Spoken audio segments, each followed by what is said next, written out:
Assalamualaikum. Alhamdulillah. Alhamdulillah nahmaduhu wa nasta'inuhu wa nasta'inu wa na'udzu billahi min shururi anfusina wa min sayyiati a'malina may yahdihillahu fala mudilla lahu wa may yudlil fala hadiya lahu wa ashhadu an la ilaha illallah wahdahu la sharika lahu wa ashhadu anna Muhammadan abduhu wa rasuluhu. கண்ணியத்திற்குரிய எல்லாம் உள்ள அல்லாஹு ஜல்ல ஷானஹு தஆலாவின் நல்லடியார்களே, இஸ்லாத்தின் ஆதாரம் இறைவனுடைய வஹி மட்டுமே என்ற இந்த தலைப்பின் கீழே வஹி அல்லாத நபித்தோழர்களுடைய கூற்றுகளோ மதுஹபுகளுடைய தீர்ப்புகளோ மார்க்கமாகாது என்பதையும் சேர்த்து நாம் அறிந்து வருகிறோம். கடந்த சில நாட்களாக ஹனபி மதுஹபிலே உள்ள மார்க்கத்திற்கு விரோதமான கேலிக்குரிய சட்டங்கள் எப்படியெல்லாம் எழுதி வைக்கப்பட்டு இமாம்களுடைய பெயரால் பரப்பப்படுகிறது என்பதை பார்த்தோம். இன்றைய தினம் ஷாஃபி மதுஹப் என்கிற பெயரில் எப்படியெல்லாம் சட்டங்கள் அவுத்துகிறார்கள், மார்க்க அறிஞர்கள் என்று இவர்களை சொல்ல முடியுமா என்பதை நீங்கள் அறிந்து கொள்ளக்கூடிய வகையில் அந்த தீர்ப்புகள் எல்லாம் அமைந்திருக்கின்றன. ஒரு உதாரணத்துக்கு சொல்வதாக இருந்தால், இஆனத்து தாலிபீன் என்கிற கிதாபு 1வது வால்யூம்ல 46ஆம் பக்கத்தில் பல் துலக்குவதை பற்றி சொல்லுகிறார்கள். பல் துலக்கும் போது அது என்ன செய்யணும், பல் துலக்கிறோம் இல்லையா, துலக்கின உடனே முதல்ல வரக்கூடிய பல் துலக்கி நல்லா தேய்ச்சி அதுல வரக்கூடிய அந்த கழிவுகள் இருக்குல்ல அதை விழுங்கி விட வேண்டும். அது அவசியமா. பல் துலக்குனா துப்பணும்னு சொல்லுவாங்க. எதுக்கு சொல்றேன்னு கேட்டா, இதுல ஒரு மனநோயாளிகள் எழுதின மாதிரி இருக்குதா, அறிஞர்கள் ஒரு மார்க்க விற்பனர்கள் அவங்க எழுதின மாதிரி இருக்குதா, ஒரு நாகரிக சமுதாயத்தில் பிறந்தவர் எழுதிய மாதிரி இருக்குதா, சட்டம் என்ன எழுதியிருக்கிறாங்க. எம்பகை அவசியம், சிறந்தது இல்லை. எம்பகின்னு அவசியம், கட்டாயம். அந்த எச்சை முழுங்கி விட வேண்டும். அவ்வளவு இஸ்தியாக்கி பல் துலக்கும் போது துவக்கத்தில் வெளிப்படக்கூடிய அந்த எச்சை கொடுவாயின்னு சொல்றோம்ல, அது அப்படியே முழுங்கிடணும். இது ரொம்ப மஸ்ட் அவசியம். ஷாஃபி மதுஹப்காரங்க என்ன செய்யணும், இது அவசியம் கடைப்பிடிக்கணும் இப்படின்னு சொல்றாங்களே. இது குர்ஆன்ல உள்ளதா? இது வஹி இல்ல. இது ரசூல் ஸல்லல்லாஹு அலைஹி வஸல்லம் சொன்னதா? அதுவும் இல்ல. அது பெரிய அறிவியல் பூர்வமா மருத்துவ ரீதியாக மருத்துவர்கள் சொன்ன கண்டுபிடிப்பா. மருத்துவ ரீதியா பாத்தீங்கன்னா அது கூடவே கூடாது. எல்லா விஷமும் அதுதான் இருக்கும். நீங்க வாயில கொஞ்சம் அரிசிய ஒரு ஓரை வைத்து கொண்டு வாயில வைத்து படுத்துருந்தீங்க, காலில் எந்திரிச்சவங்க அந்த அரிசியை கோழிக்கு போட்டீங்கன்னா கோழி இருந்தா செத்து போயிடும் அப்படின்னு நிரூபிச்சிருக்கிறாங்க. அவ்வளவு விஷம் அது. அந்த வாயில் அந்த அதுல ஊறி போன பிறகு அந்த அரிசி எவ்வளவு விஷமாகிவிடும் என்று சொன்னால், ஒரு கோழி குருவிகளுக்கு போட்டால் அது உடனே செத்து போயிடும். என்கிற அளவுக்கு பாய்சனா இருக்கக்கூடியதை நீ முழுங்கு, ரொம்ப அவசியம் என்று எழுதுவார்கள். இது மாதிரி ஷாஃபி மதுஹப். இது மதரசாக்களில் ஓதி கொடுக்கப்படுகிறது. இதுதான் ஷாஃபி மதுஹப் சட்டம் என்று போதிக்கப்படுகிறது. அப்ப இந்த மாதிரி எழுதுறவர்கள் பார்த்தோம் என்ன செய்யணும், இதெல்லாம் ஒரு மார்க்கமாடா இப்படியாடா இருக்கு இஸ்லாத்தில் சொல்லி வெறுக்கணுமா இல்லையா? வெறுக்கவே மாட்டேங்கிறாங்க. இது ஒரு பெரிய ஒரு ரசிச்சு ருசிச்சு இதை கேட்கிறார்கள் இந்த சட்டத்தை எல்லாம். அதே மாதிரி பார்க்கிறோம், ஏற்கனவே இந்த ஹனபி மதுஹப் இருந்துச்சுல, அப்படி காப்பி அடிச்சிருக்காங்க. ஒரு ஜானுக்கு மேல இருக்கக்கூடாது மிஸ்வாக்கு, இந்த பல் துலக்கிற குச்சி கரெக்டா அளந்து ஒரு ஜானுக்கு மேல வச்சுக்கிறேன், ஒரு ஜான் வச்சுக்கிறேன். ஒரு ஜானுக்கு மேல அதிகமாக இருந்தால் அதுக்கு மேல ஷைத்தான் ஏறி உட்கார்ந்துக்குருவான் அப்படின்னு இருந்துச்சுல, அப்படி டிட்டோ காப்பி. ஷாஃபி கணக்கில் எத்தனை கருத்து வேறுபாடு இருக்கு, இதுல ஏகமானதா வர்றாங்க. எப்படி சொல்றாங்க, அதே மாதிரி சொல்றாங்க. இப்புறகு தூளுவாக்கி அலா சிப்ரின், ஒரு ஜானுக்கு மேல அந்த இல்லாமல் பார்த்துக் கொள்ள வேண்டும், அதிகமாக கூடாது. அதிகமாகிறது மக்ரூஹ். பல் துலக்கிற குச்சி ஒரு ஜானை விட அதிகமாக இருந்தால் மக்ரூஹ். ஏனென்றால் இன்ன ஷைத்தான எர்கபலசாயுது, எக்ஸ்ட்ரா உள்ள அந்த பகுதியில் ஷைத்தான் உட்கார்ந்துக்கிறோம். இந்த ஷைத்தான் எல்லாம் வர்றது போறது என்பதெல்லாம் வஹி மூலம் மட்டும் அறிகிற ஒரு விஷயம். வேற வேற விஷயங்களை நம்ம ஆராய்ச்சி பண்ண கூட கண்டுபிடிக்கலாம். இதை செஞ்சா ஷைத்தான் வருவான், இதை செஞ்சா ஷைத்தான் வருவான்னு சொல்வதாக இருந்தால் அது அல்லாஹ் தான் சொல்லணும், ரசூல் தான் சொல்லணும்.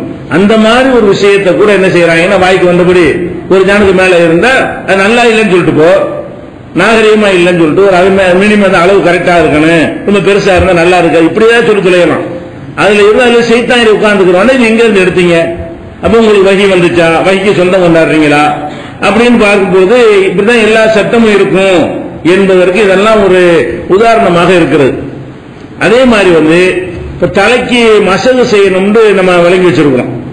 குர்ஆன்ல இருக்குது. உது செய்யும் பொழுது என்ன செய்யணும்? தலைக்கு மசகு செய்ய வேண்டும். இந்த தலைக்கு மசகு செய்யணும்னு சொன்னா அதை ரசூல் ஸல்லல்லாஹு அலைஹி செஞ்சு வர காட்டிட்டாங்க. தலைக்கு மசகு எப்படி செஞ்சிருக்காங்க? கையை கொண்டு போய் அப்படி கொண்டு வந்திருக்காங்க, முழுசா செஞ்சிருக்கிறாங்க. அது செயல் விளக்கம் வந்துருச்சு. அப்ப இந்த குர்ஆன் ஆயத்தை இந்த ஹதீஸையும் சொன்னா தலைக்கு மசகு செய்யற மேட்டர் முடிஞ்சு வச்சு மக்களுக்கு விளங்கிடும். இவன் வஹி அவ்வளவு தெளிவா இருக்கும்போது இவங்க என்ன பண்றாங்க? தலைக்கு மசகு செய்யறதுங்கிறது தலைக்கு மசகு கிடையாது. ஒரு முடியை மட்டும் இப்படி எடுத்து முடியை தடவிக்கிட்டா போதும். ஒரு முடி தலைக்கு மசகு செய்யுங்கன்னு அல்லாஹ் சொல்றான். அதுல குறைஞ்சபட்சம் என்னன்னு கேட்டா ஒரே ஒரு முடி இருக்கும்ல, அந்த முடி எடுத்து அதுல கூட தடவிக்கிட்டாங்கன்னா தலைக்கு மசகு செஞ்சுட்டாங்க அப்படின்னு சொல்லி எவனாச்சும் வழங்குவானா? தலைக்கு மசகு செய்யுங்கள் என்கிற ஒரு வார்த்தைய அது ஒரு முடிக்கு செஞ்சால் போதும் அப்படின்னு யாராச்சும் வழங்குவாங்களா? ஒரு பாதி செய்ய, ஒரு முக்காவாசி செய்யுங்கிற அளவு சொன்னாலாச்சும் ஓரளவுக்கு தலைண்டா முழுசா இருக்க தேவையில்லை, ஒரு முக்காவாசியா செய்யணும் இப்படி சொன்னா அது ஒரு அர்த்தம் இருக்குன்னு வச்சுக்கலாம். அது கூட சரியில்லைன்னா ரசூலுல்லாஹ் முழுசா செஞ்சு காட்டியிருக்கிறாங்க. ரசூல் ஸல்லல்லாஹு அலைஹி வஸல்லம் அவர்கள் மசகு குர்ஆன்ல வம்சஹு பிருஊசிக்கும் தலைக்கு மசகு செய்யுங்கள் தான் வருது. அல்லாஹ்வுடைய தூதர் என்ன பண்றாங்கன்னா அதை எப்படி செஞ்சு காட்டும் அப்படி கையை கொண்டு போனார்கள், திருப்பி கொண்டு வந்தார்கள் இருக்கிறது. அப்படி ரசூல் ஸல்லல்லாஹு அலைஹி வஸல்லம் செய்தார்கள்ங்கிறது முழு தலையை தான் காட்டுகிறது. அப்படி சொல்லிட்டு தான் அதான் நம்ம கடமை என்ன? அந்த குர்ஆன் ஆயத்தை சொல்ல வேண்டும், அந்த ஹதீஸை மக்களுக்கு சொல்ல வேண்டும்.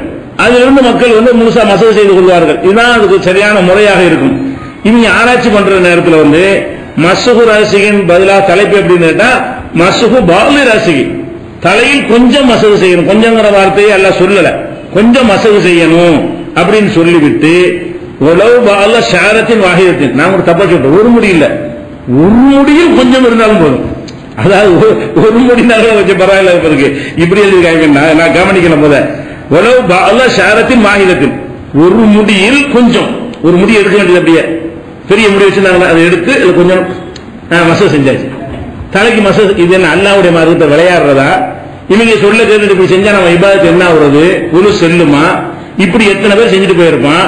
ஒரு முடி போகுதுன்னு சொல்லி கேரளாவுக்குலாம் போனீங்கன்னா மசகு செய்வாங்க, எல்லாம் செஞ்சுட்டு இப்படி கேரளாவில் பார்த்து சாவிகள் தானே அங்க பள்ளிவாசல் உதவி செய்யும் காட்சியை பார்த்தீங்கன்னா இது அப்படி அமல்படுத்துறாங்க. சென்னையில ஹனபி சாபி கலந்து எல்லாம் இருக்கிறதுனால அந்த காட்சி நீங்க பார்க்க முடியல. வெறுமனே அந்த சாபியாக்கள் மட்டும் இருக்கிற ஊருக்கு போனீங்கன்னா கைகாலெல்லாம் மூஞ்சிலாம் கல்வி தலைக்கு மசகு செய்யும் போது இப்படி முழுதான் ஒரு 5-6 மணியா கூட செய்யறாங்க, பரவாயில்ல, ஒரு முடி சொன்னதுக்கு பதிலா. இது எப்படி மசகாகும்?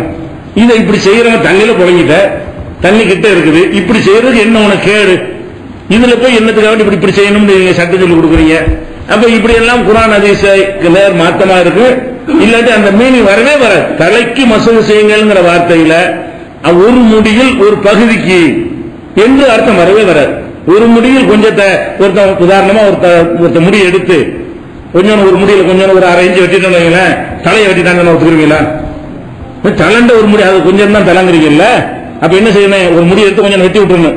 அவங்களுக்கு கேசு கொடுக்குறாங்க, என் தலையை வெட்டி விட்டார்கள், எங்கட தலையை வெட்டினாங்க, ஒரு முடியில் கொஞ்சம் வெட்டி இருக்கிறாங்கல்ல, எங்க மதுகப்படி அதான் தலை அப்படின்னு ஒத்துக்குறீங்களா? தலைண்டா என்ன முடியல அது அர்த்தம் வேணாமா? மொட்டை மண்டக்காரன் என்ன செய்யறது? தலைன்னா தலையில வச்சு செய்ய வேண்டியதானே. இப்படிலாம் இருக்கு காட்சி. இது எங்க இருக்குன்னு கேட்டா ஃபத்ஹுல் முயீன்ல 1வது வால்யூம்ல 52வது பக்கத்தில் இருக்கிறது. அது போக பொதுவாக இந்த சாராய கடையில் போய் செய்வாங்கன்னா பிஸ்மில்லாஹ் சொல்லி சாராய முடியுமாங்க. குடிக்கிறது சாராயம், குடிக்கிறது கல்லுக்கடை விட்டுட்டு பிஸ்மில்லாஹ் சொல்லியா அப்படின்னா எப்படி இருக்கிறது? 2 தப்பு. ஒன்னு குடிக்கிறது ஒரு தப்பு, அப்ப அல்லாஹ்வுடைய பெயரை சொல்லி கேவலப்படுத்துறது, மார்க்கத்தை கேலி கூத்தாக்குறது இன்னொரு வகையான தப்பு. இது நமக்கே தப்புன்னு வழங்குதா? இல்ல திருடும் பிஸ்மில்லாஹ் சொல்லிக்கலாமா? நீங்க திருடும் போது பிஸ்மில்லாஹ் சொல்லி விட்டு பூட்டை உடைக்க வேண்டும், பிஸ்மில்லாஹ் சொல்லிட்டு கண்ணக்குள் வைக்க வேண்டும், பிஸ்மில்லாஹ் சொல்லிட்டு பொருளை தூக்க வேண்டும் சொன்னா இது பிஸ்மில்லாஹ் மதிக்கிறதா இஸ்லாத்தை காலி பண்ற? இது பிஸ்மில்லாஹ் மதிக்கிறது முஸ்லிமே செய்யறாங்க கேட்கணும். நீ திருடுற இப்படி சொல்லணும். இவன் என்ன பண்றான்னு கேட்டா ஒண்ணு செய்யற டைம் வந்துருச்சு, தண்ணி இல்ல, இன்னொரு வீட்டுல களவாண்டு வர்ற தண்ணியை திருடிக்கிட்டு தண்ணியை தண்ணி தட்டுப்பாடா இருக்கும், தேவையான காலமா இருக்கும் வச்சிருப்பாங்க. இப்ப தண்ணியை அபகரித்து திருடி கொண்டு அந்த தண்ணீரில் நீங்க உதவு செஞ்சாலும் பிஸ்மில்லாஹ் சொல்லிருங்க. கவனமா, திருடுறது மேட்டர் இல்லையா? தண்ணியை களவாண்டு உதவு செஞ்சா கூட என்ன செய்யணுமா? உலோபிமாயின் மகசூபின் அல்ல அவுஜி, மகசூபான அபகரித்து கொண்டு வரப்பட்ட தண்ணீராக இருந்தாலும் சரி, அதில் நீங்கள் உழு செஞ்சாலும் உழு செய்யறது பிஸ்மில்லா சொல்லணும்ல, அது மட்டும் மறந்துடாதீங்க. நீ சாராயத்தை குடிச்சாலும் பிஸ்மில்லா சொல்ல மட்டும் மறந்துடாதீங்க. அது மாதிரி நீ திருடுறதா இருந்தாலும் பிஸ்மில்லா சொல்லாம திருடுறாதீங்க. இது கெட்ட செயல்களை செய்யறதுக்கு ஏன் பிஸ்மில்லா சொல்றான்? அந்த செயலை கண்டிச்சு போண்டியான அபகரித்து ஒலி செய்யக்கூடாதுன்னு சொல்லு. தண்ணியில தயமம் செய்ய வேண்டியதுக்கு அபகரிக்கிற, தண்ணி கிடைக்காட்டி அபகரித்து செய்யணும் இருக்கா மார்க்கத்துல. தண்ணி கிடைக்கவில்லை என்று சொன்னால் வாங்க காசு இல்லாம இருக்கும், அல்ல அடுத்தவன்றது நம்மள்ட்ட இருக்காது. அந்த மாதிரி நேரங்கள்ல அல்ல என்ன உங்களுக்கு சட்டம் சொல்றான், புலம் தஜுதுமான் எம்மமும், தண்ணீர் உங்களுக்கு கிடைக்காவிட்டால் தயமம் செய்யுங்கள். இவன் எதுக்கு அடுத்தவங்க வீட்டுல களவாண்டு வந்து உள்ள செய்யறான்? அதையும் சட்டமா சொல்லணும். தண்ணி கிடைக்காவிட்டால் நீ அபகரிக்க கூடாது, அபகரித்து தண்ணீரை திருடி உழு செய்யக்கூடாது. தண்ணீர் ஒன்று இருந்தா தான் உழு செய்யணும், இல்லைன்னா தயமம் தான் செய்யணும்.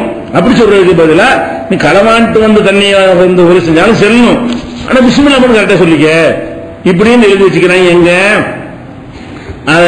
அதுவும் பத்துல் மொழியில தான், அதாவது 1வது வால்யூம்ல 55வது வசனத்தில் இருக்கு, 55வது பக்கத்துல.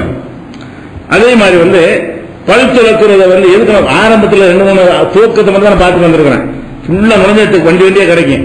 தொழுகை உழுவுலாம் அந்த முதல் வால்யூம்ல அடங்கிரும்ல, அதுக்குள்ள மட்டும் வருது.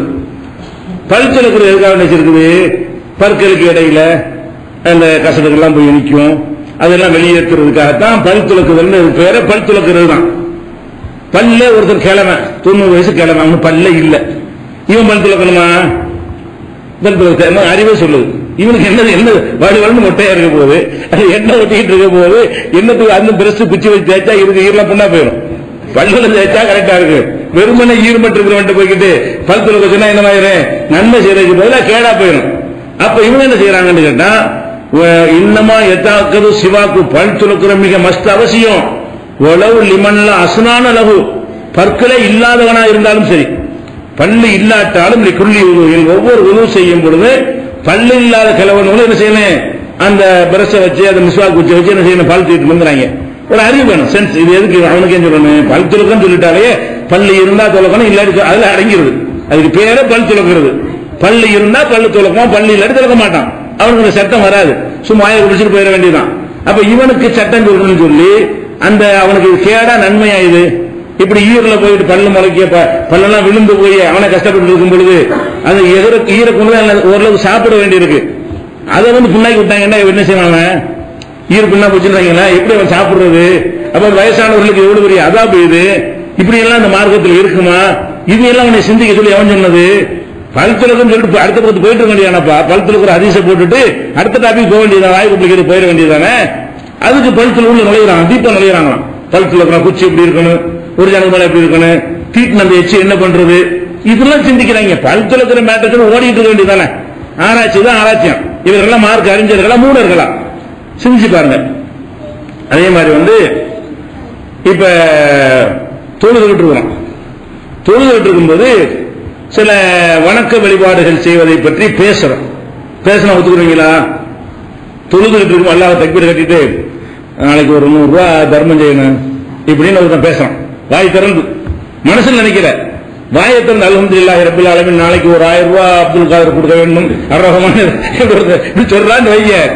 இவனை பத்தி உங்க கருத்து என்ன? ஒவ்வொரு முஸ்லிமுடைய கருத்து என்ன? இவன் தொழுகையை பாலாக்கிட்டான், வீணாக்கிட்டான், நாசமாக்கிட்டான், அல்லாஹ்வோட விளையாடுறான். இவன் அந்த சொன்ன நல்ல காரியமா இருந்தாலும் 1000 ரூபாய் கொடுக்கறங்கிற விஷயம் நல்ல காரியமா இருந்தாலும் அல்லாஹ்வோட முனாஜாத்து உரையாடல் நடக்கும் பொழுது இது தேவையற்றது கூடாது இன்னும் முடிவு எடுக்கும். இவன் என்ன செய்யறாங்கன்னு கேட்டா பேசணும். தொழுகையில் என்ன செய்யணும், இந்த மாதிரி விஷயங்களே நல்ல காரியங்களை பேசிக்கலாம். ஆனா கண்டிஷன் என்னன்னு கேட்டா அரபியில மட்டும் பேசணும். அது என்ன செய்யறாங்க, ஒலா தபுத்துலு சலாத்து, தொழுகை பாழாகாது அரபியத்தி, அரபு மொழியில் இந்த மாதிரி கொடுக்கல் வாங்கல பேசிக்கிட்டோம்னு சொன்னா தொழுகைக்குள்ள அத்தகையாத்தா இருக்கட்டும், ருக்குவா இருக்கட்டும், கியாமா இருக்கட்டும், தொழுகையுடைய இந்த நிலைகள் எந்த நிலையில வேண்டுமானாலும் அவன் வந்து அரபு மொழியில் நான் அவனுக்கு 1000 ரூபாய் கொடுக்கணும், இபாதத்து சம்பந்தமா நேர்ச்சி செய்யறது இதுகளை எல்லாம் வாயால் மொழிந்தால், அரபு மொழியில் மொழிந்தால் அந்த தொழுகைக்கு எந்த ஒரு கேடு வராது என்று ஃபத்ஹுல் முயீன்ல 1வது வால்யூம்ல 220ஆம் பக்கத்தில் இருக்கிறது. இப்ப இது வந்து முதல்ல சொன்ன ஹனஃபி மதுஹப் சொன்ன மாதிரி தான் இது. அப்ப அரபு மொழியில உள்ளதுக்கு மட்டும் மார்க்கத்துக்கு முக்கியத்துவம் இருக்குதா? வஹீல உள்ளதுக்காக இந்த வார்த்தையை சொல்றமே தவிர அரபு மொழியில என்ன வேணாலும் செஞ்சுக்கலாம். அப்ப அல்லாஹ்வுடைய மார்க்கம் எப்படி இருக்குது? மொழிவெறி பிடித்த மார்க்கம் மாதிரி இருக்கு. அரபில் என்ன வேண்டாலும் ஒருத்தர் செய்யலாம், அதே தமிழ்ல செய்யக்கூடாதுன்னா அப்ப என்ன ஆகுது? மொழிக்கு தனி சிறப்பு இருக்கிறது. மொழியால் ஒருத்தன் உசந்தவன் ஆயிடுறான், அவனுக்கு இருக்கிற அந்த சட்டம் எனக்கு இல்லாம போகுதுல. சட்டம் எல்லாரும் பொதுவா இருக்கு அல்லாஹ்வுடைய மார்க்கத்துல, அவனுக்கு இருக்கிற ஒரு சட்டம் எனக்கு இல்லாம போகுது. அரபில் என்ன வேணாலும் செய்வான், அரபி தெரியாத காரணத்துல எனக்கு செய்ய முடியாது. அஜர்த்துமார்கள் இந்த மாதிரி என்ன வேணாலும் செஞ்சுக்கிறாங்க அரபில, அஜர்த்தா இல்லாதவன் என்ன செய்யறது? அவனுக்கு இந்த வாய்ப்பு இல்லாம போகுதுன்னா இது இஸ்லாமிய சட்டமா இருக்காது. இந்த ஆராய்ச்சி உனக்கு தேவையா? இப்படி ரசூலுல்லாஹ் சொன்னாங்களா? இப்படி குர்ஆன் அரபில என்ன வேணாலும் செஞ்சுக்கிறங்க. ரசூலுல்லாஹ் ஓதிக்கிட்டு இருக்கும்போது அரபில ஏதாவது பேசியிருக்கிறாங்களா? அப்படி இந்த மாதிரி நேரத்தை பொருள் மக்கள்கிட்ட அறிவிச்சிருக்காங்களா? அது 4 சஹாபி கேட்டிருக்கிறாங்களா? அப்படி என்னமோ ஒரு அறிவிப்பு இருக்குதா? இதுக்கு ஆராய்ச்சிங்கிற பேர்ல இப்படி பைத்தியக்காரத்தனம் பண்ணனே. அதான் இது மதுகப்புங்கிறது கூறுகட்ட ஆளுக்கு தான், ஒரு விவரம் இல்லாத ஆளுக்கு தான் எழுதி வைத்துக் கொண்டு அந்த இமாம் பேரை, ஷாஃபி இமாம் பேரை பயன்படுத்திக் கொள்வது. அவருடைய புஸ்தகத்தில் இது இல்ல. அவர் பேரை பயன்படுத்தி இவன் பின்னாடி எழுதி கொண்ட நூல்கள் இப்படி எல்லாம் இருக்கிறது. அதே மாதிரி ஹனபி மதுல எப்படி இந்த ஜாதி வித்தியாசம் இருக்குன்னு சொல்றாங்களோ சொல்லி காட்டணும்ல, அது இவங்கள்ட்ட இருக்கு. பிறப்புல வசந்தவன் தாழ்ந்தவன் இருக்குல்ல, குறைசி வசந்தவன், அரபி வசந்தவன், ஹாஷிமி குலம் வசந்தது, கல்யாணம் பண்ணும்போது அதெல்லாம் கவனிக்கணும். அதெல்லாம் கவனிக்க கூட நம்ம சொல்லிட்டு இருக்கிறோம். எப்படி எல்லாம் எழுதி வச்சுக்கிறாங்கன்னு கேட்டா, காபியுல் அரபியத்தை, ஒரு குறைஷியத்தை, ஒரு ஹாஷிமியத்தை. சாதாரண ஒரு மனிதன் அரபி பொண்ணுக்கு, அரபி இல்லாத ஒருத்தன் அரபி பொண்ணுக்கு சமம் கிடையாது, குறைஷி பொண்ணுக்கு சமம் கிடையாது. ஹாஷிமி ரசூலுல்லாஹ்வுடைய வம்சத்துல பனு ஹாஷிம் தான் அவங்க, அந்த குலத்துக்கு சமம் கிடையாது. அதே மாதிரி தகுதி உள்ள ஆளைத்தான் கல்யாணம் பண்ணி கொடுக்கணும். குறைஷின்னா குறைஷி பொம்புலன்னா குறைஷி மாப்பிள்ள தான், பனு ஹாஷிம் பொம்புலன்னா பனு ஹாஷிம் மாப்பிள்ள தான், அரபி பொம்புலன்னா அரபி மாப்பிள்ள தான். அது அல்லாமல் கல்யாணம் பண்ணுவது ஈக்குவல் கிடையாது அப்படின்னு சொல்லிட்டு அதை ஒரு சட்டமா எழுதிட்டாங்க. யானது தாலிபின்ல 3வது வால்யூம்ல 331ஆம் பக்கத்தில் இருக்கிறது. இன்னும் சொல்ல போனா ஒருத்தன் இஸ்லாத்தை இப்ப தழுவி வர்றான், இன்னொருத்தன் வாப்பா அம்மா காலத்தில் இஸ்லாமா பிறந்திருக்கான். தாப்பனார் இஸ்லாத்துக்கு வந்துட்டாரு, இவன் முஸ்லீமாக பிறந்திருக்கிறான். இன்னொருத்தன் இப்பதான் இஸ்லாத்துக்கு வந்திருக்கிறான். இப்ப நம்ம இஸ்லாமிய பார்வையில் யார் சிறந்தவன்? பரம்பரை முஸ்லிமை விட இஸ்லாத்தை ஏற்று வர்றான அவன் அல்லாட்ட சிறந்தவன். ஏனென்றால் அவன் வந்தவன எல்லாமே அழிஞ்சு போயிடுது. இஸ்லாம் எப்ப இஸ்லாத்தை ஒருத்தன் ஏற்றுக்கொள்கிறானோ அவனுடைய எல்லா பாவங்களும் உடனே அழிந்து போய்விடுகிறது, எல்லாத்தையும் மன்னிச்சிடறான். அந்த வகையில் அவன் சிறந்தவன் ஆயிடுறான். இரண்டாவது, இஸ்லாத்தை ஏற்ற உடனே நிறைய இழக்கிறான். அவன் பாப்பா அம்மா சொந்தம் பந்தம் எல்லாரும் விட்டுருவாங்க, சமுதாயமே விட்டுருவாங்க, அவன் தனித்து விடப்படுவான். அப்படியே இஸ்லாம் மார்க்கத்தை ஏற்ற உடனே இவ்வளவையும் தியாகம் பண்ணிட்டு தான் ஒருத்தன் வர முடியுமே தவிர, நீ இஸ்லாத்துல இருந்துட்டு உங்க பாப்பாவோட இருந்துட்டு முஸ்லீமா இருப்ப, உனக்கு பாப்பா இருப்பாரு, உனக்கு உம்மா இருப்பாங்க, உனக்கு அண்ணன் தம்பிலாம் இருப்பாங்க, உன்னுடைய சமுதாயம் மகல்லா தெருவு ஜமாத்துகள்லாம் இருக்கும் உனக்கு சப்போர்ட்டா. அவனுக்கு என்ன எதுவுமே கிடையாது. இஸ்லாத்துல ஏத்துக்கிட்டான்னு சொன்னா தாய் தான் அம்புட்டு பேர் அப்படி ஓரம் கட்டிட்டு இவன் தனிச்சு அப்படி நிற்கும். இது எவ்வளவு பெரிய தியாகம்! எதுக்காக வர்றான்? இந்த துனியாவில் நல்லா வாழ எல்லாரும் ஆசைப்பட்டு இருக்கும்போது நம்ம ஏன்டா இதுல போய் சேர்ந்து தனித்து நிக்கணும் அப்படின்னு நினைச்சு பார்க்காம மறுமைக்காக வேண்டிய அந்த கொள்கையில் ஈர்க்கப்பட்டு தானே இஸ்லாத்துக்கு வர்றான். அதனால இவனுக்கு கிடைக்கிற தரஜா எங்கேயோ போயிடும். கஷ்டத்துக்கு ஏற்றவாறு ஒரு கொள்கை ஏற்றுக்கொள்வதற்காக எவ்வளவு தியாகம் செய்யறாங்கன்னா அவ்வளவுக்கு தான் அவனுக்கு சிறப்பு இருக்கும். இவங்க என்ன பண்றாங்கன்றா, ஒருத்தன் பாரம்பரிய முஸ்லிமை விட புதிதாக இஸ்லாத்துக்கு வந்தவன் சிறந்தவன் கிடையாது. பாரம்பரிய முஸ்லிம் யாரும் புதுசா இஸ்லாத்துக்கு வந்தவன் பொண்ணு கொடுத்துறாங்க, ஏன் பச்சை இருக்கிறாங்க. நம்ம இஸ்லாம் இணையமா இருந்தாலும் நான் முஸ்லாம் கேட்கறான், எங்க இஸ்லாத்துல கிடையாது, எவ்வளவு கொடுத்துட்டு இருக்கோம்னு சொல்றோம், எவ்வளவு மக்கள் அந்த மாதிரி பொண்ணு கொடுத்து பொண்ணு எடுத்துக்கிட்டு இருக்கிறோம்னு சொல்றோம். அவனுக்கு சவாலை விடுறோம். யாருக்கு? சமபந்தின்னு சாப்பாட்டுல உட்கார வச்சு சம்பந்தியாக்குவியான்னு கேட்கறோமா இல்லையா?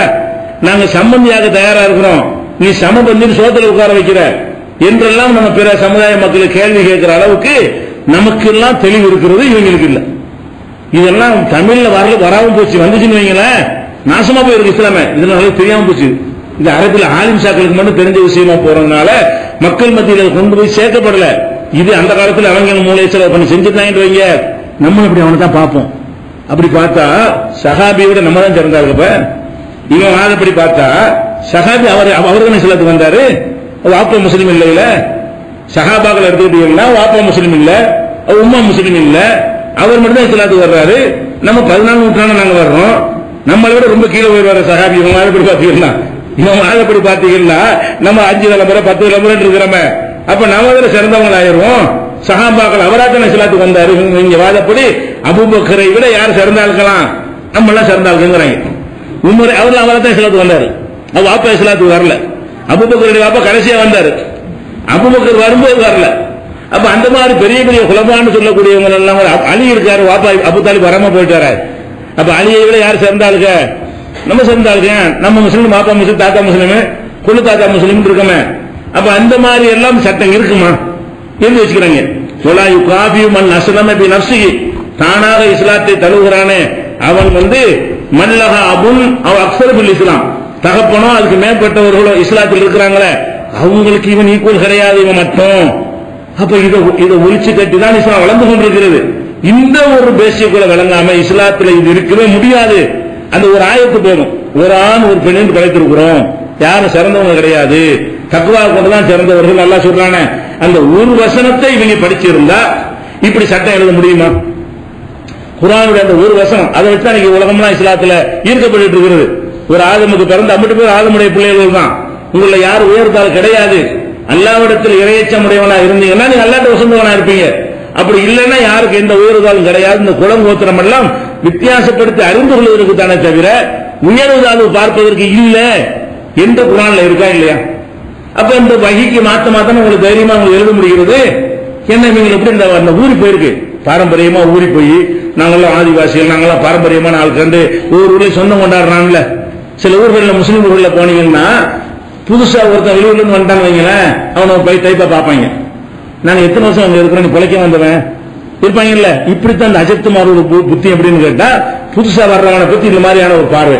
நாங்க எவ்வளவு காலமா இதுல கட்டி காத்துட்டு இருக்கிறோம், நீ நேற்று வந்திருக்கிற, நீ எங்களுக்கு ஈக்குவல் ஆயிருவியா என்று ரத்தத்தில் ஊர்ன மாதிரி அவர்கள் படித்து வைத்திருக்கிறார்கள். அதனால இஸ்லாத்து களிமா சொல்ல வந்தா விரட்டி விடுவாங்க அந்த காலத்துல. இப்பதான் தைரியமா நம்ம ஏகத்துவ எழுச்சி வந்த பிறகுதான் களிமாவே சொல்லிக் கொடுக்குறோம். பயந்து சாவுவாங்க, சேர்க்கக்கூடாது, வேற எங்கிட்ட போய் சேர்ந்துக்க, இதுதான் ஆலிம் சாஹிபுடைய வேலை. அப்ப இந்த மாதிரி எல்லாம் இருக்கிறத பாக்குறோம். அப்ப ஜாதி வேற்றுமை இஸ்லாம் ஒழிக்குது. ஹனபி மதுஹபும் அது நியாயப்படுத்துகிறது, ஷாபி மதுஹபும் அது என்ன செய்கிறது, நியாயப்படுத்துகிற காட்சியை பார்க்கணும். இது ஃபத்ஹுல் முயன்ல 3வது வால்யூம்ல 332வது பக்கத்தில் இருக்கிறது. அது போக இப்ப இது முக்கியமான விஷயங்கள். ஒரு மனுஷன் இறந்துட்டான், இறந்தவன எல்லாம் நஜீஸ் ஆயிரும்ல. ஒரு ஆடு உசுரோட இருக்கிற வரைக்கும் நஜீஸ் இல்லது, செத்துச்சுன்னா நஜீஸ் ஆயிரும், அது சுத்தமாயிரும். அது தோல்ல நீங்க வச்சு நம்ம என்ன செய்ய முடியாது, தொழுவ முடியாது. செத்த உடனே நஜீஸ் ஆயிரும், அடுத்த நஜீஸ் ஆகாது. அதுவா செத்துச்சுன்னு சொன்னா என்ன ஆயிரும், நஜீஸ் ஆயிரும், அசுத்தமாகி விடுகிறது. அது மனுஷன் அப்படி ஆவானான்னு ஒரு சர்ச்சை பண்றான். மனிதன் இறந்து விட்டால் அவன் நஜீஸ் ஆவானா ஆக மாட்டானா? மனிதன் சிறந்த படைப்பா இருக்கிறதுனால அவன் திங்க உண்ணக்கூடிய பிராணி இல்ல, மனுஷனை அடுத்த சாப்பிட போறான் இல்ல. இருந்தாலும் அவன் சிறந்த படைப்புனால மனுஷன் மனுஷனுடைய உடம்பு என்ன இல்ல, நஜீஸ் இல்ல சொல்றாங்க. இது பிரச்சனை இல்ல, இது மேட்டர் ஆராய்ச்சி நிமித்தம் வருது. மனிதன் இல்ல நஜீஸ் இல்லை சொல்லிவிட்டு மனிதனுடைய ஜனாசா நஜீஸ் இல்லை. இதே மாதிரிதான் ஜின்களுடைய ஜனாசம் மலக்கு ஜனாசம் நஜீஸ் இல்லை எழுதிக்கிறாங்க. நேற்று என்னது, மனிதனுடைய பாடி நஜீஸ் இல்லை ஒத்துக்குவோம். மலக்குடைய ஜனாசம் எங்க இருக்கு? மலக்கு எப்ப செத்தாரு, மலக்குடைய பாடி நம்ம எங்க பார்த்தோம்? மலக்குடைய ஜனாசான்னு எழுதுறான், அது அந்த அறிவு கூட இல்லையா? மலக்குன்னா என்னன்னு எனக்கு தெரியலையா? ஜின்னுடைய ஜனாசா எடுத்து ஜின்னு தொடலாமான்னா ஜின்னுடைய ஜனாசாண்டா அது என்ன இல்ல, நஜீஸ் ஆகாது. மலக்குடைய ஜனாசாண்டா நஜீஸ் ஆகாதுன்னா மலக்குக்கு ஜனாசா இருக்குதா? நம்மள மாதிரி கண்ணால் பார்க்கக்கூடிய உடல் அமைப்பு உங்களுக்கு எல்லாம் கொடுத்துருக்கானா? இருந்து நம்ம கண்ணு யாராட்டம் முன்னாடி மலக்கு செத்து நம்ம பார்த்திருக்கிறோமா? மலக்குல கொண்டு அடக்கம் செய்ய போறோமா? இப்ப என்ன செய்யறாங்க, மனுஷனுடைய உடம்பு நஜீஸ் ஆகாதுன்னு நிறுத்திக்கிட்டா ஒரு சராசரி மனுஷன் வச்சுக்கிறாங்க. மலக்குடைய பாடி நஜீஸ் இல்லைன்னு சொன்னா மலக்கு செத்தாரையானால் அந்த மலக்குடைய உடம்பு நஜீஸ் இல்லைன்னு ஒருத்தன் சொல்லுவானேயானால் இவன் யாரு? இவனுக்கு மலக்கை பத்தி அறிஞ்சிருக்கானா? இவன் ஆலிமா, ஆய்வாளர்களா? இதான் ஷாஃபி இமாம் இப்படியே சொல்லுவாரு.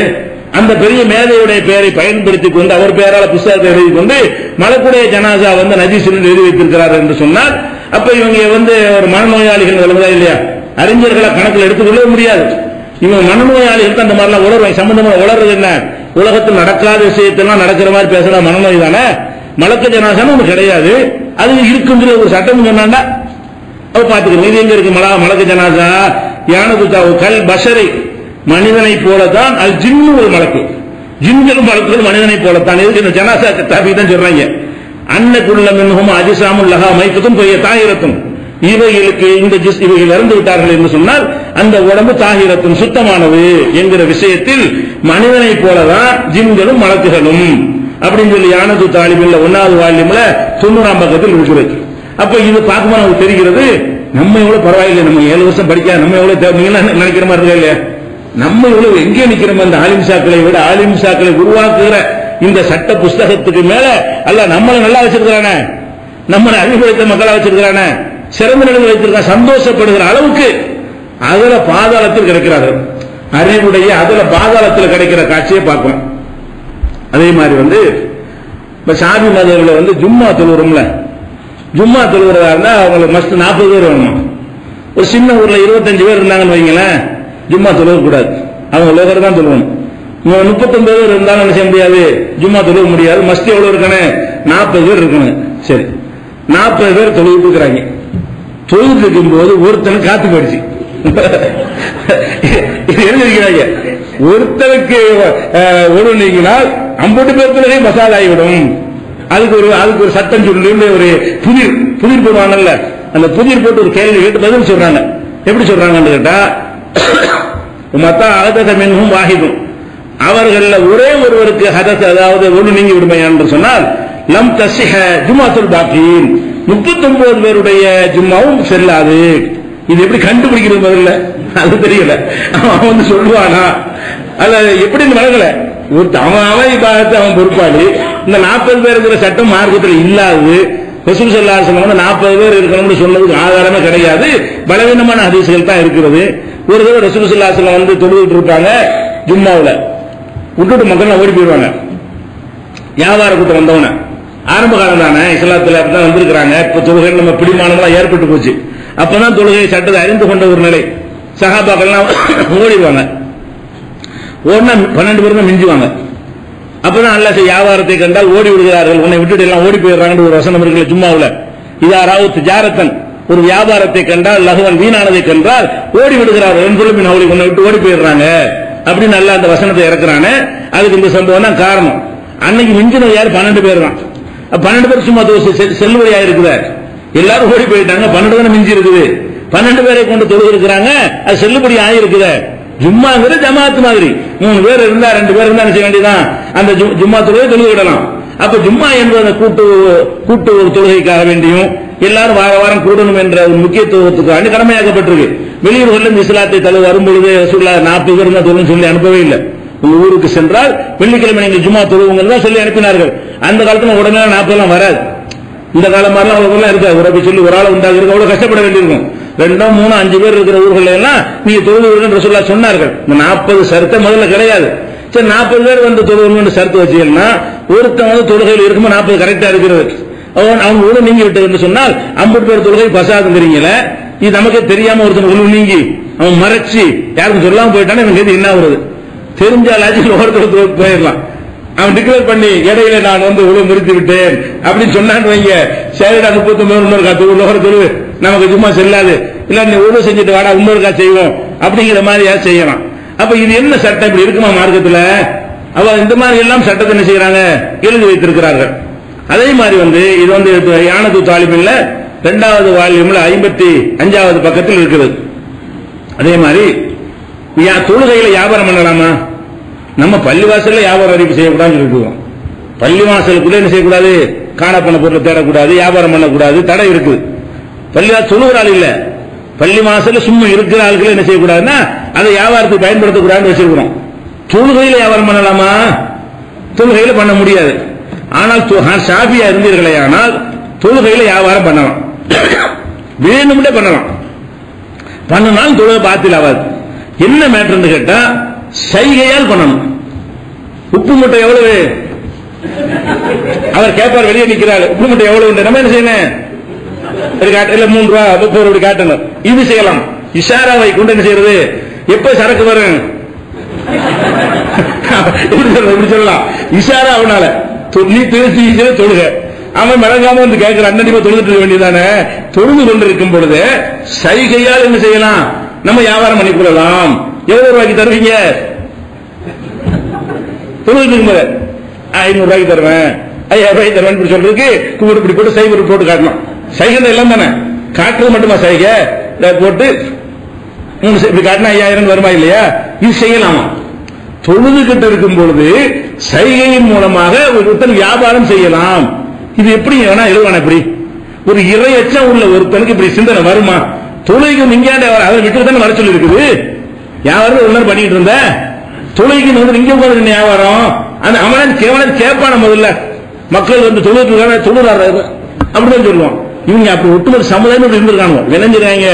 அவனும் இப்படித்தான் இருக்கான், தொழுகையை பத்தி வாங்குறவன் அப்படித்தான் இருந்திருக்கான், விற்கிறவன் அப்படித்தான் இருந்திருக்கான். அவன் வந்து கேட்கலாம் பாருங்களேன், இது எவ்வளவு விலைன்னு கேட்பானா, இவர் விற்கிறான்னு கேட்பானா, விற்கிறான்னு சொல்லலாமா, உன் வீட்டை எனக்கு விலைக்கு தெரியா, அல்ஹம்துலில்லாஹ் ரப்பில் ஆலமீன். இது என்ன இது மார்க்கம், இது உங்களை ஏற்றுக்கொள்ள முடியுது. ஆனா சாதி மதம் இருக்கு. இதைத்தான் 7 ஆண்டுகள் படிக்கிறார்கள். இந்த சட்டத்தை படிக்கும்போது விமர்சிக்கலாம் மாட்டார்கள், சிரிச்சு அப்படிலாம் சொல்லலாமா என்று என்ன செய்வாங்க, இது பத்துவா மாதிரி இதை வந்து வாராந்திர பயான்ல பேசுவார்கள். உங்களுக்கு ஒரு சட்டம் தெரியுமா, இது தெரிஞ்சுக்கணும். தொழுகை கொண்டிருக்கும் பொழுது இப்படி சைகையெல்லாம் பண்ணி பயானுக்கு ட்ரைனிங் கொடுப்பாங்கல்ல வாரம் அதுக்கு இந்த அஜர்த்து மாதிரி இதை எடுத்து டாபிக் எடுத்து பேசுவார்கள். இந்த மாணவர்களா இருக்கும்போது நாங்கெல்லாம் பேசி இருக்கிறோம், இது பெரிய பயங்கரமான தத்துவம் மாதிரி கண்டுபிடிப்பு மாதிரி. இப்ப தெரிய முட்டாள்தனம் உண்டு. அப்ப இந்த மாதிரி எல்லாம் வந்து சட்டங்களை தொழுகையில் இருக்கும் பொழுது எப்படி இருக்காங்க, ஃபலவ் பாபி சலாத்திஹி, தொழுகையில் இருந்து கொண்டு ஒரு விற்றால் விற்கிறது, பில் இஷாரத்தை சைகையால் விற்பனை செய்தால் இன்னா கதல் பைவோ, வியாபாரமும் செல்லும், வலா தபுத்துரு சலாத்து, தொழுகையும் பாடாது, வியாபாரம் செல்லுமா. தொழுகையில் இருக்கும் போது இப்படி சொன்னதுனால நீ தொழுகை சொன்னாலும் சொல்லிட்டே 2 ரூபாய் தரண்டு குர்ஆனும் போய்க்கலாம், கிளைம் பண்ணலாம், வியாபாரம் செல்லும். வலா தபுத்துரு சலாத்து, தொழுகை பாழாகாது. ஆமிதன் ஆலிமன், வேண்டும் என்று தெரிந்து கொண்டு வியாபாரம் தான் பண்றோம், அறிந்து கொண்டு வேணும்னு செஞ்சாலும் சொல்லிட்டு வர்றது, நான் போறேன் தொழுகை நீ ஏதாவது பொருளை கேளு நான் விற்கிறேன் அப்படி சொல்லிட்டு போய் செஞ்சாலும் கொடுமா. தற்செயல் நடக்க தேவையில்லை, வேண்டும் என்று இதான அர்த்தம். நான் இப்ப தக்பீர் கட்டுவேன், அப்ப விற்கிறான்னு கேளு, நான் தொழும் போது உனக்கு விற்பேன், நீ அப்ப வாங்கிக்க என்று சொல்லிட்டு போய் இப்படி செஞ்சாலும் அவன் தொழுகை செல்லும். இவங்களை என்ன பண்றது? இந்த மாதிரியான ஆட்களுக்கு காபீர் ரூபா கொடுப்பாடுவாளா? இவங்க நமக்கு காபீர் ரூபா கொடுக்குறாங்க. யாரு? அல்லாஹ்வுடைய கலாம்ல விளையாடுறவங்க, தொழுகையில விளையாடுறவங்க, அல்லாஹ்வை கேலி பொருளாக்குறவங்க. எதுக்காக இந்த தொழுகை இபாதத்தெல்லாம் மார்க்கத்தில் கடமையாக்கப்பட்டிருக்கோ அதெல்லாம் அர்த்தமற்றதா ஆக்குறவர்கள் இவர்கள் என்ன லிஸ்ட் அல்லாஹ் நிற்பாங்க. சாதாரண குற்றம் நம்ம சிரிச்சுட்டு போயிடுறோம். அல்லாஹ்வுடைய கோப பார்வை இறங்குமா இறங்காதான்? என்னுடைய மார்க்கத்தில் இப்படி என்னடா விளையாடுறீங்க, என்னுடைய மார்க்கம் என்னுடைய வகையை கொடுத்து தூதரை அனுப்பி அடி உத வாங்கி தியாகம் பண்ணி ஊர் விளக்கம் செய்யப்படி எப்படி வளர்த்த ஒரு மார்க்கத்தை இப்படி உட்கார்ந்து நாசமாக்கல கேட்க மாட்டான். அப்படியான சட்டங்கள் என்ன செய்யறாங்க, எழுதி வச்சிருக்காங்க. இது யானத்து தாலிபின்ல 4வது அத்தியாயத்தில் 4வது வால்யூம்ல 16ஆம் பக்கத்தில் இருக்கிறது. அதே மாதிரி வந்து இதை பாருங்க, இது எல்லாருக்கும் பெரிய ஆராய்ச்சிலாம் தேவையில்லை. கஞ்சா இருக்குல்ல, கஞ்சா அடிக்கலாமா? கஞ்சானா ஒரு இலை, அது புகைத்தால் போதை வரும். கஞ்சாங்கிற இலை எடுத்து பீடியில சிகரெட்ல வச்சு என்ன செய்வாங்க, சுருட்டிக்கிட்டு இழுப்பாங்க. அந்த புகையை கஞ்சா புகை இழுக்கும் பொழுது என்னவாங்க, ஒரு விதமான ஒரு மயக்கம் போதை வரும். தண்ணி அடிச்சா சாரம் அடிச்சா வருதுல, அது மாதிரியான கஞ்சாங்கிறது அவ்வளவு பெரிய ஒரு போதை தரக்கூடிய ஒரு பொருள். இந்த கஞ்சாங்கிறது இந்தியாவிலையும் உலக நாடுகளையும் தடுக்கப்பட்டிருக்கிறது. எந்த நாட்டிலையும் கஞ்சா பயிரிடக்கூடாது. பயிரிட்டால் என்ன செய்வாங்க, போலீஸ்காரங்க அவ்வளவு தீ வச்சு கொளுத்திடுவாங்க. கஞ்சா 1/2 கிலோ வச்சிருந்தா கூட பிடிச்சிட்டு போயிடுவாங்க. கஞ்சா வந்து விற்கிறது வாங்குறது எல்லாமே தடை செய்யப்படும். இந்திய டாஸ்மாக் திறந்த நாட்டிலே கஞ்சாவுக்கு தடை. டாஸ்மாக் திறந்து வச்சுக்கிற நாட்டிலே இருக்கிறது கஞ்சாவுக்கு தடை இருக்கிறது. அப்ப கஞ்சாங்கிறது ஒரு டேஞ்சரான ஒரு பொருளாக அரசாங்கத்தில் ஒரு டாஸ்மாக் மாதிரி ஒரு காஸ்மாக் போட்டு ஒரு கஞ்சா விற்கலாம்ல, அப்படி விற்கல. நீனும் விற்க கூடாது, அரசாங்கம் விற்காது. இப்படி உலக நாடுகள் எல்லாம் கஞ்சாங்கிறத தடுத்து வச்சிருக்கிறாங்க.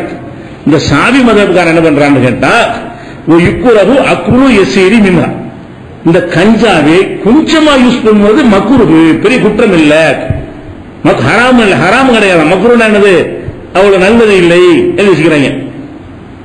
கொஞ்சமா இருக்கிறது, கொஞ்சாண்ட உடனே அதுக்கப்புறம் என்ன செய்யறாங்கன்னு கேட்டா, தாத்தில் கலீல், இதை குறைவாக யூஸ் பண்ணுவது பயன்படுத்துவது கூடும். மால் கராகத்தி மக்ரூஹோட கூடும். ஒலா எவரும் ஹராம் ஆகாது.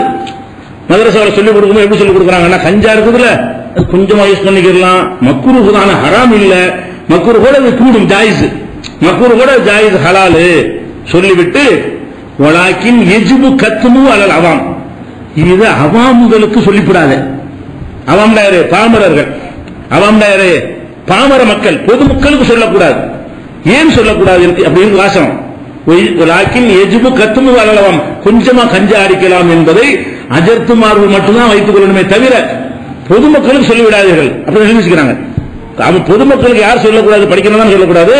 இந்த படிக்கிற ஆலிம் தான் படிக்கிறான் இந்த புஸ்தகத்தை படிக்கிற ஆலிம் படிக்கிற கோர்ஸ் படிக்கிறோமே, இது யாருக்கு சொல்லக்கூடாதா? உங்களை மாதிரி ஆளுக்கு சொல்லக்கூடாதான். ஏன் சொல்லக்கூடாதான்? அல்லாஹ் யதாஅத்து கஸீரஹு யத்தகி அன்ஹு கலீலும். ரொம்ப யூஸ் பண்ணிட்டு அதை கொஞ்சம் நினைச்சிருவாங்க. உங்களுக்கு அளவு தெரியும் கரெக்டா. ஆலிம் சவா இருக்கிற ஆளுக்கு தான் அந்த டோஸ் கரெக்டா தெரியும். இவன் கொஞ்சம், இது ரொம்ப. அவனுக்கு போய் சொன்னீங்கன்னா ரொம்ப எடுத்துட்டு கொஞ்சம் எவ்வளவு பார்த்து இது என்ன நினைக்கிறீங்க? இவங்கள என்ன இது யானத்து தாலிபு இல்ல, 4வது வால்யூம்ல 156ஆம் பக்கத்தில் இருக்குது. அப்ப அந்த கஞ்சாவை வந்து கொஞ்சமா யூஸ் பண்ணலாம் சொல்லுவானா? ரசூல் ஸல்லல்லாஹு அலைஹி வஸல்லம் சொன்னாங்கன்னா மாஸ்கர கதீருஹு ஃபகலீலுஹு மின்ஹு ஹராம். எந்த ஒரு பொருளாவது அதிகமாக உட்கொண்டால் போதை தரும் என்றால் அதை குறைவாக உட்கொள்வதும் ஹராமு. இப்ப சாராய 100 மில்லி குடிச்சா தான் போதை வரும், 5 மில்லில போதை வராது. 5 மில்லி ஹராம் தான். 5 மில்லிய சாப்பிட்டா ஒருத்தன் போதை வராது, 100 மில்லி எல்லாம் போதை வரும் வச்சுக்கிறங்க. ரசூலுல்லாஹ்வுடைய ஹதீஸ் என்ன சொல்லுது? மாஸ்கர கதீருஹு, எதை அதிகமாக உட்கொள்வது போதையை ஏற்படுத்துமோ ஃபகலீலுஹு மின்ஹு ஹராம், அதில் குறைந்த அளவும் ஹராம். அப்ப போதை தர்ற பொருள போதை தராத அளவுக்கு கூட சாப்பிடக்கூடாது. போதை தர்ற பொருளாக இருக்குமே ஆனால் போதை தராத அளவுக்கும் சாப்பிடக்கூடாதுனாங்களா இல்லையா? அப்ப கஞ்சா அது வருமா இல்லையா? அப்ப கஞ்சா எப்படி கம்மியா யூஸ் பண்றது? கம்மியே அது கம்மியா சாப்பிட்டா போதை வருமே. கஞ்சாவை பொறுத்த வரைக்கும் ரொம்ப தேவையில்லை, ஒரு பீடியிலே வந்துருது. பீடி இழுத்து நிக்கிறாங்கல்ல, அவன் லிட்டர் கணக்கு கிலோ கணக்கு கஞ்சா வாங்க வேண்டியதில்லை. சும்மா இவ்வளவுதான், கொஞ்சம் தான் பீடியில் எவ்வளவு சுத்த முடியும்? ஒரு பீடிக்குள்ள அதுல கொஞ்சம் இலையெல்லாம் வச்சிருப்பானுவ, அதை பிரிச்சு கூட என்ன செய்வாங்கன்னா இந்த இலையை கொஞ்சம் சேர்த்து சுத்துவாங்க. அதே வைக்க முடியும் பீடியில பாரு, கொஞ்சம் வைக்க முடியும். அந்த கொஞ்சத்துக்கு போதை வருது. அப்ப கஞ்சா என்பது நிறைய கிலோ கணக்கில் வச்சா தான் போதை வரும் கிடையாது, கொஞ்சம் இருந்தாலே போதை வந்துடும். அப்ப அந்த கொஞ்சம் இருந்து போதை வரணும் ஹராம் என்று வரணும், தவிர்க்கணும். இப்ப ஆலிம் ஷாக்களுக்கு சட்டம் எப்படி சொல்லி கொடுக்குறான்னு கேட்டா, அப்ப இவங்க கஞ்சா அடிச்சுட்டு தான் ஃபத்வா கொடுக்குறாங்களா நம்ம கேட்கிறோம். மக்களுக்கு தெரியாம மறைக்கணும்னு வச்சிருக்கீங்களா? அப்ப நீ அதை அடிச்சுட்டு அந்த போதில் உட்கார்ந்து இந்த ஆராய்ச்சி எல்லாம் பண்ணித்தான் இப்படித்தான் பள்ளி இல்லாட்டி பேச, அதுதான் காரணமா இருக்குன்னு நினைக்கிறேன். பள்ளி இல்லாதவங்களுக்கு மிஸ்வாக் பண்ண சொல்றது, முழுமை சொல்றது எல்லாரும் காரணம் என்ன? கஞ்சா அடிச்சுட்டு ஆராய்ச்சி பண்றது. ஆராய்ச்சி பண்ணி வாயில வந்து சொல்ல வேண்டியதானே? அப்ப விளங்குதா இல்லையா? இந்த ஆராய்ச்சிகள் என்ன காரணம் கேட்டா, ஆலிம் ஷாக்கள் என்கிற பேர்ல கஞ்சா அடிக்கலாம் எழுதிட்டு இருக்கிறார்கள். இதுக்கு பேர் மதுஹப். ஷாஃபி இமாம் வந்து அவங்க கொள்ள மாட்டாரு. ஷாஃபி மதுஹப் தெரியல, அந்த இமாம் இன்னைக்கு இருந்தா என்ன ஆயிருக்கும்? அவ்வளவு டேஞ்சரான விஷயங்களை கஞ்சா குடிக்கலான்னு எழுதி வச்சுக்கிறாங்க. உலகத்தில் எவனும் இல்லாத ஒன்று, எல்லா நாடுகளும் தடை செய்திருக்கிற ஒன்று. அதை வந்து இவங்க மதரசாவில் பாடமா இது கேஸ் கூட போல நினைக்கிறேன். கஞ்சா குடிக்கலான்னு எழுதி வச்சிருக்காரு, கேஸ் போட்டா கூட சிக்கல்ல உண்டாக்கலாம் நினைக்கிறேன். அப்படி இருக்கு. அடுத்ததாக வந்து குர்ஆன் இருக்குல்ல, குர்ஆனுக்காக வேண்டி எழுந்து நிற்க வேண்டும் சுன்னத்து. நீ உட்கார்ந்துருக்கல, குர்ஆன் அப்படி காட்டினா எந்திரிச்சிருந்தீங்க. குர்ஆனை யாராவது காட்டிவிட்டால் என்ன செய்யணுமா? எழுந்து நிற்கிற சுன்னத்து. எது மாதிரி சுன்னத்து? கல் ஆலிமி. ஒரு ஆலிமை கண்டால் எழுந்து நிற்ப இப்படி சுன்னத்து, அதுவும் சுன்னத்து கிடையாது. ரசூல் ஸல்லல்லாஹு அலைஹி வஸல்லம் என்ன சொன்னாங்க? நீங்கள் அமர்ந்திருக்கிற சபையில் நான் வந்தால் எனக்கா எழுந்திருக்க கூடாது ரசூலுல்லாஹ் சொன்னாங்களா இல்லையா? அப்ப நாங்கள் எழுந்திருக்க மாட்டோம். நாங்கள் அமர்ந்திருக்கிற சபைக்கு அனசடிலான்னு சொல்றாங்க. நாங்கள் அமர்ந்திருக்கிற சபைக்கு ரசூல் ஸல்லல்லாஹு அலைஹி வஸல்லம் வந்தார்களே ஆனால் நாங்கள் ஒருத்தரும் எழுந்திருக்க மாட்டோம். ஏனென்றால் அது அவர்கள் நஞ்சாக வெறுப்பார்கள். ரசூல் ஸல்லல்லாஹு அலைஹி வஸல்லம் அவர்கள் கடுமையா வெறுக்கிற காரணத்தினால அவங்க வரும்போது நாங்க எந்திரிக்க மாட்டோம்ங்கறாங்க. அஜர்த்துலாம் பெரிய ஆலிம் அவங்க தானே. அந்த ஆலிமுக்காக சஹாபாக்கள் யாருமே என்ன செய்யல, எழுந்திருக்க இல்ல. அப்படி வந்து ரசூல் ஸல்லல்லாஹு அலைஹி வஸல்லம் அந்த மக்களை பயிற்சி வைத்திருந்தார்கள், ஒரு ஆளுக்காக எழுந்திருக்க கூடாது. இவங்க ஒரு கல்ல 2 மாங்க அடிக்கிற மாதிரி ஆலிமுக்கு எழுவது எப்படி சுன்னத்தோ அது ரொம்ப நிரூபிக்கப்பட்ட விஷயம். அது மாதிரி குர்ஆனுக்கும் எழுந்து நிக்கிறது சுன்னத்து. குர்ஆனுக்கு எப்படி எழுந்து நிக்கிறதுன்னு கேட்டா நம்ம கேட்டோம், அதுக்கு விளக்கம் எதிர்த்து கேட்கல, புரிஞ்சுக்கிற கேட்டோம். குர்ஆனுக்கு எழுந்து நிக்கிறதுனா எப்படிங்க? அஜர்த்துனா வருவாரு எந்திரிச்சு நிக்கலாம் அப்படின்னு கேட்கும்போது விளக்கம் சொல்றேன். அஜர்த்து என்னன்னா, நீ உட்கார்ந்து இருக்கிற, நான் குர்ஆனை காட்டுறேன், எந்திரிச்சு நின்றுணும். குர்ஆனை காட்ட குர்ஆன் முடிஞ்சு காட்டாச்சுல, குர்ஆனை தூக்கி காட்டி விட்டா உடனே என்ன செய்யணுமா? எந்திரிச்சு நிக்கணும். இது எங்க இருந்து எடுத்தீங்க? குர்ஆனை கண்டா எழுந்து நிக்கிறது ரசூலுல்லாஹ் காலத்துல அந்த புத்தகம் இருந்துச்சா? முதல்ல இல்ல ஆளுக்கு பெயிண்டிங் பண்ணி வச்சிருந்தாங்களா? சும்மா ஆளுக்கு ஒரு ஏட்ல எழுதி வச்சிருந்தாங்க, அவ்வளவுதான். எல்லாத்தையும் குர்ஆன் இருக்கவே இல்லை, மனப்பாடம் பண்ணவங்க இருந்தாங்க. அப்ப குர்ஆனுக்கு எழுந்து நிக்கிறதுங்கிறது எங்க நீ கண்டுபிடிச்சீங்க? ஆலிமுக்கு எழுந்து நிக்கணும். ஆலிமுக்கு எலும்பு நிக்கணும்னு மார்க்கத்தில் எங்க இருக்கிறது? அப்ப ரெண்டுமே வகைக்கு அப்பாற்பட்ட விஷயமா இருக்கிறது. இது 19 1வது வால்யூம்ல 69வது பக்கத்தில் இருக்கிறது. யானத்து தாலிபுல்ல 1ல 69ஆம் பக்கத்தில் இருக்கிறது. அதை விட இது ரொம்ப பெரிய தமாசான விஷயம். இது ஒண்ணு போதும். இவங்க மரகலண்டு போனவங்க தான், இவங்களுக்கு அறிவு சம்பந்தமே இல்ல, இவங்க கஞ்சா அடிச்சுட்டு கூட எழுதியிருக்க மாட்டாங்க, கிறுக்கனா போய் தான் எழுதியிருப்பாங்க என்பதற்கு ஒரு பெரிய சட்டம். இந்த ஒரு சட்டம் போதுங்க. இதை கேட்டாலே என்ன செய்யும், இவங்க ஒரு சுய நினைவோட உள்ள ஒரு மனுஷன் எழுதியிருக்க மாட்டான் என்கிற மாதிரியான ஒரு சட்டம். என்ன சட்டம் சொல்றாங்கன்னு கேட்டா, ஒருத்தன் கருத்தை சொல்லிப்படுறான். ஒருத்தர் என்ன செய்யறாருன்னா, ஒரு மனிதன் ஒரு மிருகத்தோட சேர்ந்துறான், ஆட்டோட.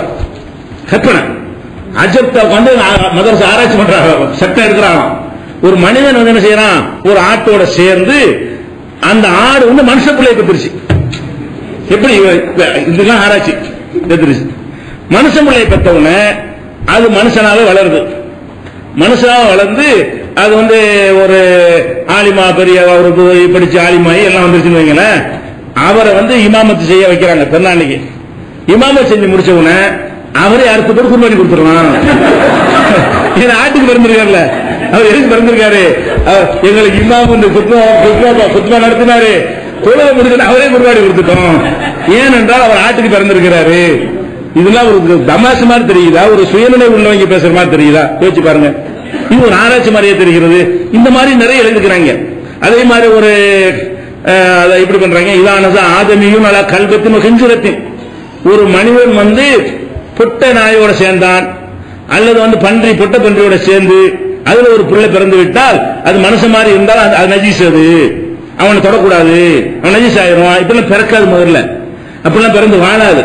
அதாவது முதல்ல ஒரு இந்த மாதிரி கிராஸா உள்ளதெல்லாம் அது நெருக்கமான இனங்களுக்கு மத்தியில் நடக்கும், குதிரை கழுதைக்கு அது மாதிரிலாம் நடக்கும். இப்படி எல்லாம் முதல்ல சயின்டிபிக்காக அப்படி ஒன்று பிறந்து ஒரு ஆடு மனுஷன் சேர்ந்து மனுஷ பிள்ளையை பத்தி பாத்திருக்கீங்களா? அப்படி என்ன உலகத்தில் வாழ்ந்துட்டு இருக்கிறானா? அப்படி வாழலாம் கிடையாது, அப்படி இருக்கவும் செய்யாது. இவன் நான் கேட்கிறேன்னா, இந்த மாதிரியான ஒரு செயல்கள் உள்ளவனை பத்தி இவங்க சிந்திக்கிறாங்க. அவனை பிடிச்சி கொண்டுட்டு போங்கடா, தண்டனை கொடுத்து போயிட்டு இருக்க வேண்டியதானே. இவன் ஆட்டோட சேர்ந்தா என்ன, மாட்டோட சேர்ந்தா இருக்கு, இது ஏன் ஒரு அதுக்கு சட்டத்தில் வர்றாங்க. அந்த செயலக்கூடாதுன்ற ஒரு விஷயம் இருக்கும் பொழுது இதுவும் அதுவும் சேர்ந்து இப்படி பிள்ளை பத்தா என்ன, அதுவும் இதுவும் சேர்ந்து இந்த பிள்ளையை போட்டா என்ன, நாயும் பண்ணியும் சேர்ந்து கழுத குட்டியை பத்தா என்ன, இப்படி வருது. இந்த மாதிரி உட்கார்ந்துட்டு ஆராய்ச்சி பண்றாங்கன்னா இது மார்க்க அறிஞர்கள் செய்யற ஒரு வேலையா? இந்த சட்டத்தின் மெம்பர்ல சும்மா இந்த பெருநாள், நோம்பு பெருநாள், இந்த ஆலிச்சாக்க சவால வர்றோம், எல்லா குத்பாவிலும் சொல்லுவாங்க இந்த சட்டத்தை. இந்த சட்டம் எழுதி வச்சுக்கிறேன் இல்லையா, அந்த மாதிரி குர்பானி அஜர்த்த குர்பானி கொடுக்கிற சட்டத்தை நீ சொல்லு, உனக்கு என்ன செய்யறாங்கன்னு பாரு. அப்ப மக்கள் மதுரபுல உள்ளவனை கொதிச்சு கொந்தளிக்கிற ஒரு விஷயங்களை எல்லாம் மதுரபு சட்டம் என்று எழுதி வைத்திருக்கிறார்கள். அதாவது லவுனசா கல்புன் ஹின்சீரும் ஆதமியத்தின், இதெல்லாம் நோன்பு நாட்களில் பேசுவதற்கு நமக்கு அறிவிப்பா இருக்கிறது, எழுதி வச்சுக்கிறாங்க. ஒரு நாய் பன்றி ஒரு பெண்ணோடு சேர்ந்து விட்டால், வலது ஆதமியன் அவள் துன்ப அவர் மனுஷனை பெற்றெடுத்தால் காணல் வலது நஜிசன், அந்த குழந்தை நஜிசாகிவிடும். ஆனால் அவன் தொழுக வேண்டும், நஜிசான தொழுமா, அவன் தொழுக வேண்டும், அந்த மன்னிக்கப்பட்டு விடும், அவன் இமாமத்து செய்யலாம், பள்ளிவாசலுக்கு வரலாம், அப்படி எல்லாம் சொல்லி என்ன செய்யறாங்க, இதெல்லாம் நடக்காத ஒன்றுக்கெல்லாம் கற்பனை செஞ்சு எழுதி வச்சுக்கிறாங்க. இந்த குர்பானி கொடுக்கிற விஷயத்தை எங்க இருக்குன்னு கேட்டா இந்த வருது பாருங்களேன். லவ் நசா அரபில வாசிக்கிறது, அஜத்மால் தெரியும்ல, நாளைக்கு நீ காட்டுவதற்காக. லவ் நசா மாக்கூலும், ஒரு உண்ணத்தகுந்த ஒரு ஆண் பிராணி, மனுஷனா இருக்கலாம் ஆடா இருக்கலாம், அலா மாக்கூலத்தின் உண்ண அனுமதிக்கப்பட்ட ஒரு பெண் பிராணி, உண்பதற்கு அனுமதிக்கப்பட்டதுன்னா இது ஆடு மாடு ஒட்டகம், இது மாதிரி மானு, இந்த மாதிரி ஆடு மாடு ஒட்டகம் போன்ற மனிதன் உண்பதற்கு உரிய ஒரு ஆண் பிராணி, உண்பதற்கு உரிய ஒரு பெண் பிராணியோட சேர்ந்து வலதத்து வலதன் அலா சூரத்தில் ஆதமி, மனித தோற்றத்திலே அது பிள்ளையை பெற்றெடுக்கிறது. இன்னஹு தாகிரும், அது சுத்தமானது. மாக்கூலும், அதை நம்ம சாப்பிடவும் செய்யலாம். ஹபிதல் குரான, அந்த மனுஷன் தோட்டத்தில் இருக்கிறவன் குரானை மனப்பாடம் செய்து, அமில ஹத்தீபன், ஹத்தீபாக அவன் பணியாற்றி, சல்லாபினா ஈதுல் அல்ஹா, ஈதுல் அல்ஹாவை ஹஜ்ஜி பெருநா தொழுகை நமக்கு தொழுகை நடத்தினானால் ஜாஸ் அயுல்லாஹா பிஹி பாதுகாலிக்க, அதுக்கு பிறகு அவனே பிடிச்சு குர்பானி கொடுக்கிற கூடும். இப்படி எழுதுகிறாங்க. நேரடி கூடுக்கு விளங்கலாம் சொல்லல, நேரடி அர்த்தம் அப்படி இருக்குது. சில விஷயத்தை வச்சு சுத்தி வச்சுட்டு விளங்குவாங்க, அப்படி இல்லை, இது பச்சையா அப்படி எழுதி வச்சுக்கிறாங்க. அவர் ஹத்தீபா இருப்பாரா, முடிஞ்ச அவர் பிடிச்ச அர்த்தம் என்ன செய்யலாமா, குர்பானி கொடுக்கலாமா? அது எப்படி இது முதல் பகுத்தறிவுள்ள ஒரு ரெண்டு பிராணிகள் சேர்ந்து பகுத்தறிவுள்ள இனம் பிறக்குமா? அப்படி ஒரு வாய்ப்பு சான்ஸ் இருக்குதா? டார்வின் கூட சொல்லல, அதுல மிஞ்சி போயிட்டாங்க. டார்வின் தத்துவத்தை எல்லாம் தாண்டி போய் செஞ்சுட்டு இருக்காங்க. அப்ப இதை பார்க்கணும். இது எங்க இருக்குன்னு கேட்டா யானத்து தாலிபில் 1வது வால்யூம்ல 94ஆம் பக்கத்தில் இருக்குது. அதுக்கு அடுத்து என்ன இந்த தட்டு எழுதி வைக்கிறாங்கல்ல, தட்டு தாயத்து எழுதி கரைச்சு குடிக்கிறாங்கல்ல, இதெல்லாம் எங்கடா வந்துட்டு பார்த்தோம்னா குர்ஆன்லயும் காணோம், ஹதீஸ்லயும் காணோம். பார்த்தா ஷாஃபி மதுஹப் எழுதிக்கிறாங்க. மலையாளத்தையும் ஜாஸ்தி செய்யறாங்க. கேரளா கூட ஷாஃபிகள் தான். இந்த தட்டு மாய மந்திரம் செய்யறாங்க யாரா இருக்கிறாங்க? கேரளாவுக்காக தான் இருக்கிறாங்க. கேரளாவில் ஷாஃபிகள் அதிகம் இருக்கிறாங்க.